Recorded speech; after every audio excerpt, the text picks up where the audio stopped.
As you can see, I'm in one of my bathrooms filming today. No other reason other than I like the acoustics in here. I know it's not the most beautiful backdrop, but it's a nice safe place that I like to film sometimes. Usually I'm doing it in the middle of the night. That is not the issue today. I'm filming in the middle of the day. As you probably seen from the thumbnail, today's video is going to be a little bit different. It's not something that I talk about a whole lot, but Autumn actually did a video on this subject a couple months ago, so I finally am getting around to adding to her conversation because it's something that a lot of people can relate to, a lot of people can struggle with. I don't expect a lot of people to watch this video just because it's not really related too much to everything else that I put out there, but if anybody does watch this and can relate to it, thank you. I will not be doing a scent of the day or anything. It's just me and you guys. And the thing that I want to talk about today is my insecurities. Everybody's got them. A lot of my insecurities come from my childhood, like most things. I had a lot of insecurities before I started this channel because I've always hated the way my voice sounds. I have always hated the way that I look in pictures and on camera and things like that. But let's go back to the beginning. I was a very cute kid, probably the cutest kid you've ever seen. I had a normal childhood, everything like that. I was an only child, always was, still am, and everything was pretty normal. My dad died when I was 12, and after he died, I started gaining a lot of weight, and I guess like that's how I was dealing with grief. And no one in my family, after he passed and after I started gaining weight, nobody was like really supportive.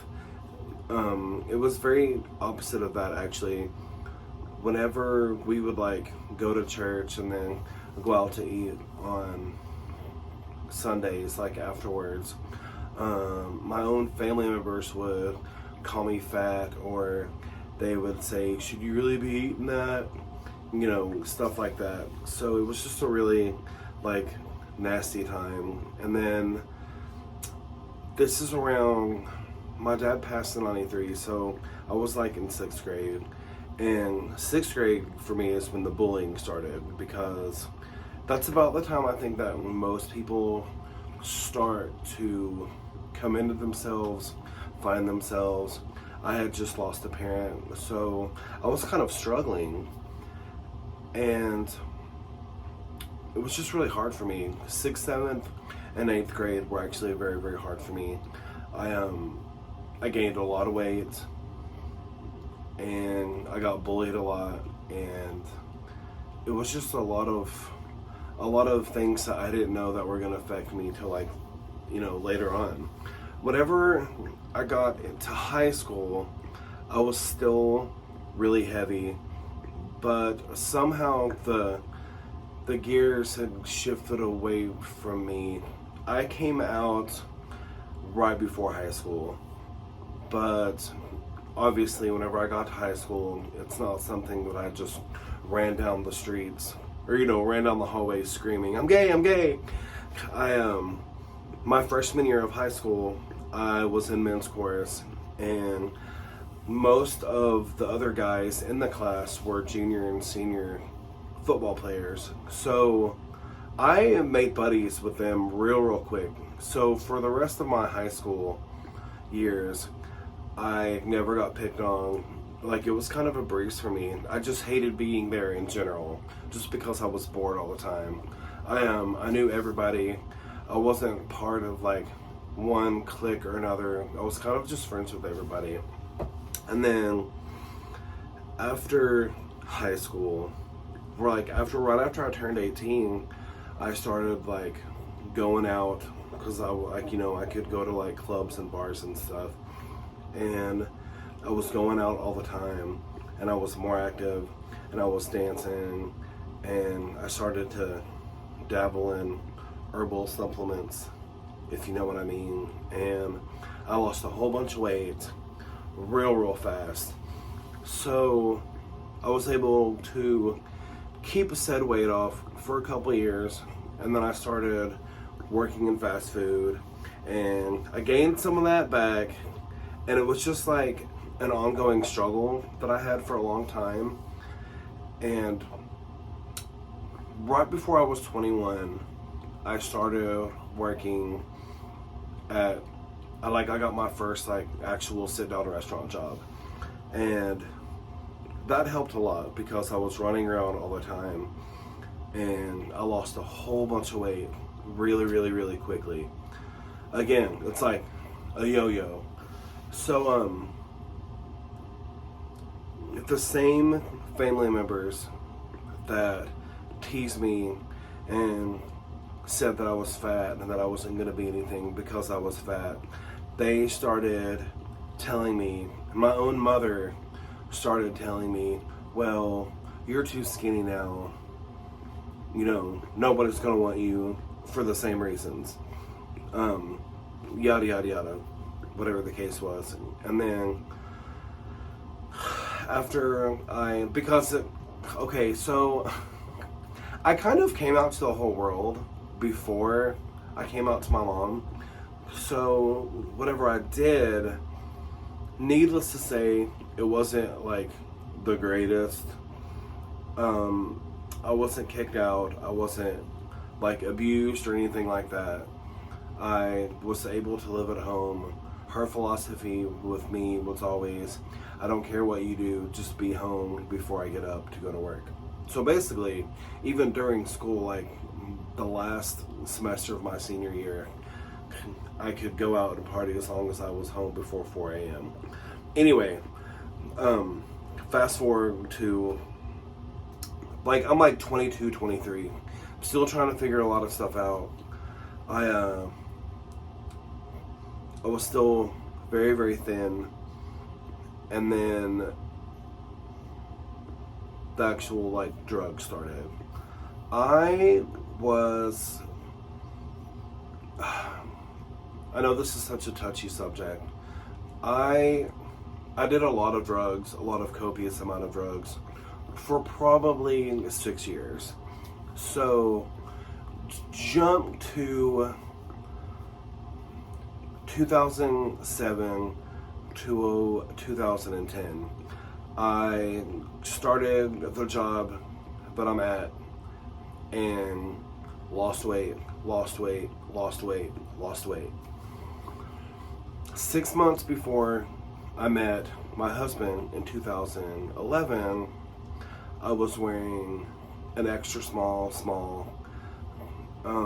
I weighed like 160 pounds. I'm 6'2", and I have a more like sturdy like body structure, like my frame.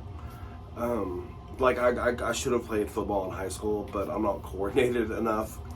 But so yeah, but even at this point in my life, when I was like skinny, I was in the gym for 2 hours a day. I never seen that person in the mirror.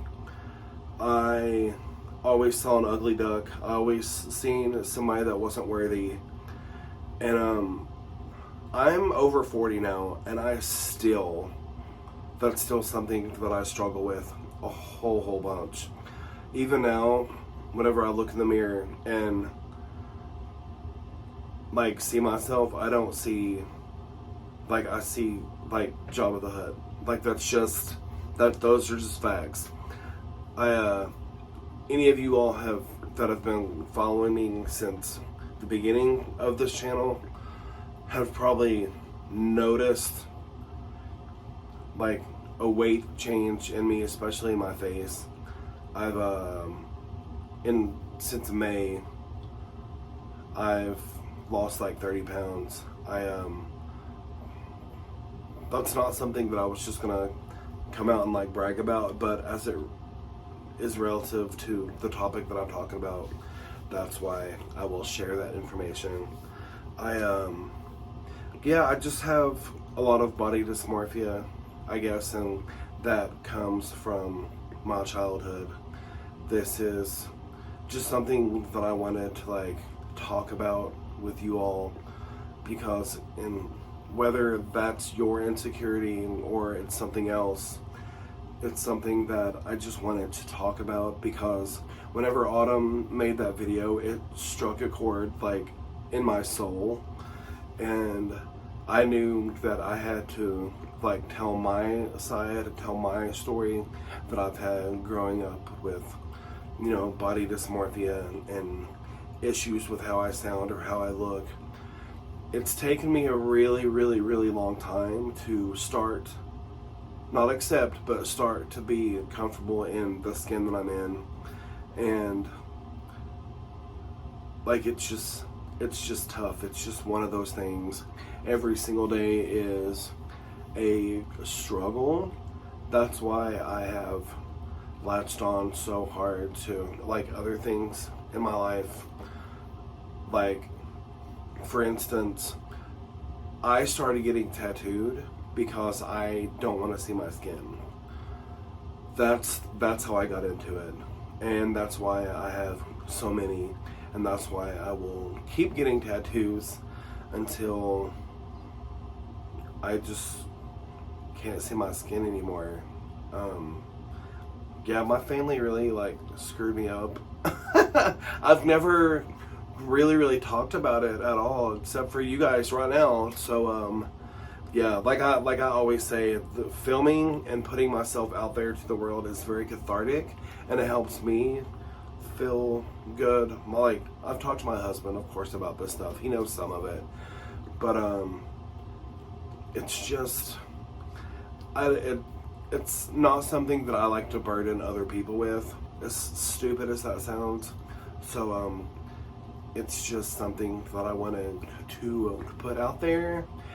And also, I have like really bad anxiety, and that also weighs on me also, like every single day. Because of my anxiety, I have like a jaw twitch and an eye twitch that surely has not gone unnoticed. I'm very much aware of those things. I just wanted to I don't know, just tell anybody that's struggling with any kind of thing like that, it's okay. We're all human. We can't, change the world or ourselves unless we talk about these things. So, I am sorry for rambling. I hope that some points that I've made in this video made sense. It's just something that I wanted to say because Autumn's video laid very heavy on my heart, and I sympathize with her story so much. I will link hers below. Maybe you can relate more to her story than mine, but both of our stories are just fractions of what we go through as humans. So that's all I got for now. I love you guys so much. Thank you for stopping by. If you took the time to watch this video, because it's not something that I would normally post, but self-love and mental health is very important, like I've said before. So you are good enough. Just keep loving yourselves. Please say something kind to a stranger, like I always say, because you never know what someone else is going through. I love you guys so much, and I will see you guys very soon in the next one. Peace.